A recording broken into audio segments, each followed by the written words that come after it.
Pemerintah Provinsi Jawa Barat memperpanjang penutupan kantor Gubernur Jawa Barat di Gedung Sate Bandung hingga tanggal 14 September mendatang. Penutupan Gedung Sate dilakukan pasca puluhan pegawai dinyatakan positif COVID-19. Hingga saat ini hanya sekitar 50% karyawan dengan kualifikasi tertentu yang diperbolehkan bekerja di Gedung Sate. Sisanya diatur untuk bekerja dari rumah selama 2 minggu ke depan, terutama bagi pegawai dengan usia di atas 50 tahun dan ibu hamil karena beresiko penularan COVID-19 di perkantoran yang masih tinggi. Selain itu, persyaratan masuk Gedung Sate pun diperketat dengan menunjukkan hasil negatif tes swab COVID-19. Dinas Kesehatan Provinsi Jawa Barat juga menyebut puluhan pegawai yang terpapar virus corona telah dinyatakan sembuh.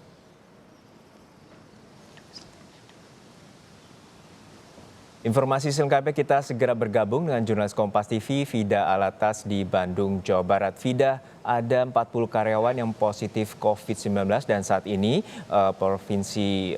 Dinas Kesehatan Provinsi Jawa Barat telah menyatakan bahwa ke-40 pegawai ini telah sembuh. Lalu apa upaya tracing termasuk di kompleks Gedung Sate demi pencegahan penyebaran COVID-19?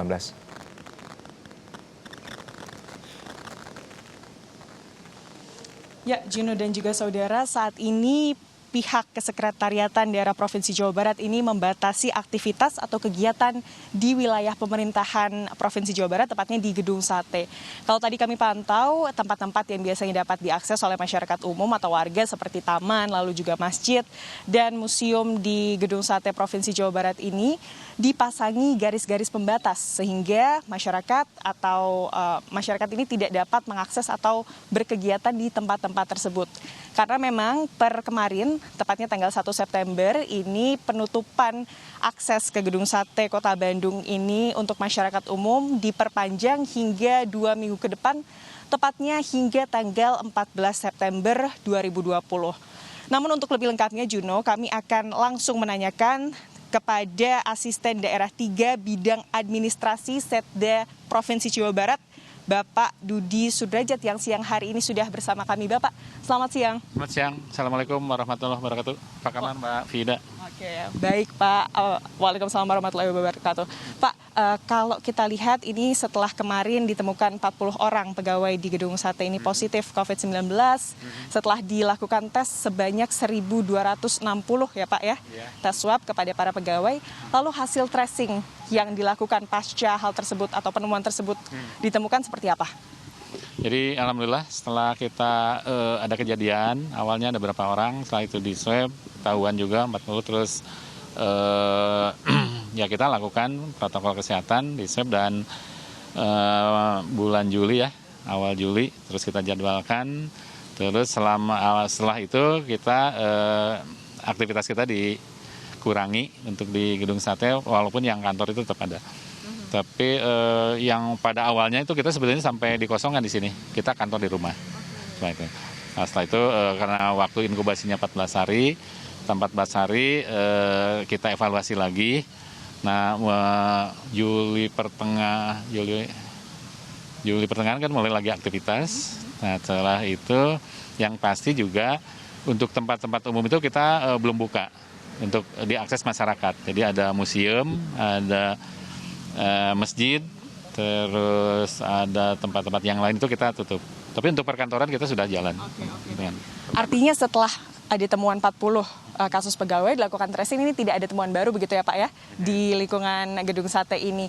Lalu seberapa ketat sih Pak saat ini penutupan atau pembatasan yang dilakukan di lingkungan Gedung Sate ini?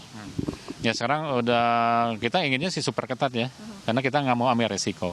Nah oleh sebab itu saya udah tugaskan di pintu aja yang dibuka tuh hanya satu pintu belakang. Pintu Cimandiri itu. Nah saya udah tugaskan di Pamdal, Satpam. Jadi yang masuk itu harus dijamin bahwa mereka bebas dari COVID-19. Kalau inginnya sih Pak swab ya, kalau nggak minimal di rapid test. Jadi di tempat masuk di sana seperti itu. Terus apalagi masuk ke ruangan juga sekarang baru tadi pagi kita menggunakan namanya pakai barcode ya, untuk mengecek yakin betul bahwa ruangan ini adalah sesuai dengan yang kita inginkan. Jadi kapasitas ruangan itu kita batasi. Nah, kalau udah melebihi kapasitas, nanti di petugas di depan itu kita akan batasi. Jadi kita cek keluar dan masuknya itu kita cek pakai barcode seperti itu. Pak, ini informasinya 50% pegawai atau ASN ini bekerja di kantor dan 50% ini di rumah begitu ya Pak ya. Hingga saat ini lantas adakah kendala begitu Pak dengan diberlakukannya WFH ini bagi kegiatan pemerintah di Provinsi Jawa Barat? Nah, kita untuk hari ini kan kita sebenarnya udah beberapa kali pengalaman. Jadi di awal mungkin kita juga mungkin orang baru menyesuaikan diri. Nah, alhamdulillah kalau sekarang mereka udah terbiasa ya. Jadi sekarang itu 50% orang dibatasi untuk masuk kerja. Ini sesuai dengan peraturan dari Kemenpan yang disebut dengan Flexible Working Arrangement (FWA).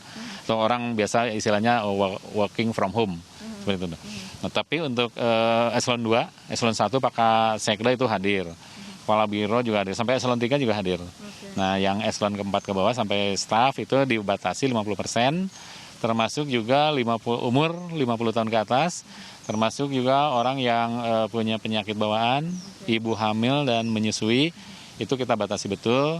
Semaksimal mungkin mereka bekerja di rumah, yang yang masuk ke bekerja di gedung sate itu betul-betul yang sudah kita anggap sangat sehat seperti itu. Jadi dilihat dari kondisi kesehatan dan juga mungkin eselon 4 ke bawah begitu ya Pak ya. Dan umur. Oke, baik Pak. Kalau kita mengacu pada pernyataan dari Gubernur Jawa Barat Ridwan Kamil ini, kebanyakan kasus-kasus atau klaster-klaster baru yang bermunculan seperti dari kantor dan juga industri ini adalah yang dibawa pegawai dari luar kantor atau sesampainya begitu ya, sesampainya para pegawai ke rumah ini kemudian beraktivitas dan akhirnya membawa ke kantor begitu. Apakah ada aturan tegas atau himbauan yang tegas bagi para pegawai di lingkungan gedung sate saat ini Pak? Kalau kita juga susah ya mengecek orang per orang untuk interaksi orang per orang karyawan di kegiatan di luar kantor. Nah, kalau kita maksimal kita sudah menghimbau mereka untuk mengingatkan selalu mereka untuk menggunakan protokol kesehatan yang ketat, terutama penggunaan masker. Ini nggak boleh sampai lepas. Yang kedua juga cuci tangan sesering mungkin ya. Kalau kita sudah pegang alat-alat yang dipakai banyak umum, gitu kan kita cuci tangan, apalagi makan. Terus kita juga jaga jarak. Maksimal yang bisa kita lakukan ya itu tinggal kedisiplinan kita. Kita juga himbau terus karyawan-karyawan di sini untuk apalagi kita pemerintahan kita juga harus memberi contoh ke masyarakat. Betul. Bahwa kita disiplin untuk mencegah dan menjaga resiko lebih jauh lagi seperti itu. Sampai kapan sih Pak sebenarnya ini akan terus diberlakukan? Atau penutupan gedung sate ini akan berlaku? Nah, kalau teori kayak gini kan masa inkubasi 14 hari. Jadi hari ini perpanjangan, dari kemarin ya tanggal 1 perpanjangan sampai tanggal 14. Tiap hari kita evaluasi perkembangannya seperti apa. Dan kita juga lihat lingkungan di sekitarnya, di kota, di provinsi, dan mungkin nasional. Nah, kita evaluasi terus. Yang pasti kita juga nggak mau ambil risiko ya, daripada kita punya pengalaman, daripada kita beresiko. Dan teman-teman kita juga ada yang sampai meninggal, ya kita juga nggak boleh melalaikan hal-hal seperti itu. Mendingan kita preventif, menjaga dengan cara-cara perilaku kita yang disiplin, ya, itu yang paling bagus. Terima kasih banyak Pak Dudi atas waktunya bersama kami di Kompas TV pada siang hari ini. Nah saudara, dengan ditemukannya kasus COVID-19 di lingkungan kantor pemerintah ini sebenarnya membuktikan bahwa COVID-19 ini tidak memilih tempat penyebarannya. Untuk itu masyarakat tentunya diharapkan untuk selalu lebih disiplin dan waspada terhadap protokol kesehatan yang dilakukan. Juno. Baik, hingga saat ini ada perpanjangan penutupan Kompleks Gedung Sate hingga tanggal 14 September untuk mengantisipasi penyebaran virus COVID-19 di lingkungan Gedung Sate yang sebelumnya ada 40 pegawai Pemprov Jawa Barat yang dinyatakan positif COVID-19. Terima kasih rekan Vida Alatas dari kawasan Gedung Sate, Bandung, Jawa Barat.